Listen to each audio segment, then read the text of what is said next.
Hi guys, ఇవాల్టి కథ రాయలవారి కళ. శ్రీకృష్ణదేవరాయలు ఒకరోజు నిద్రలో ఒక కళ కన్నారు. ఆ కళలో ఆయనకు ఒక అందమైన భవనం కనిపించింది.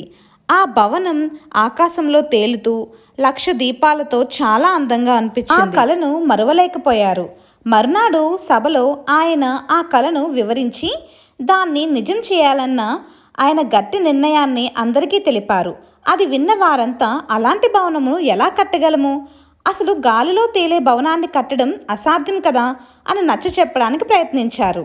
రాయల వారు కోపగించుకుని, అదంతా నాకు అనవసరం, మీరేం చేస్తారో నాకు తెలీదు, కానీ నా కళ నిజమవ్వాలి. అలాంటి భవనాన్ని కట్టిన వారికి నేను 1,00,000 వరహాల బహుమానము ఇస్తాను, లేదా మీరందరూ నాకు కనిపించకండి అని ఆజ్ఞాపించారు.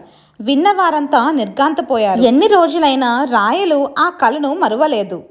ఒకరోజు రాయల సభలోకి ఒక వృద్ధుడు వచ్చి, నాకు అన్యాయం జరిగింది, న్యాయం చేయండి అని రాయల వారిని ప్రార్థించాడు.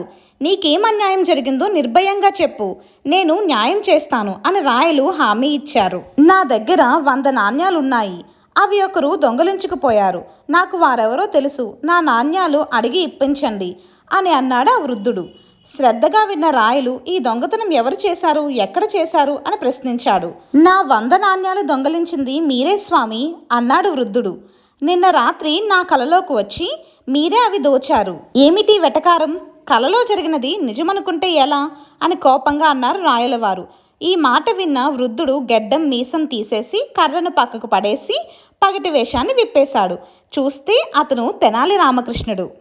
క్షమించండి స్వామి, మీ కళను నిజం చేయడం ఎంత కష్టమో నిరూపించడానికి ఇలా చేశాను అన్నాడు రామకృష్ణుడు. రాయలకు చాలా నవ్వొచ్చింది. ఇంత చక్కగా ఆయనకు అర్థమయ్యేలా చెప్పిన తెనాలి రామకృష్ణన్ను ఆయన చాలా అభినందించారు.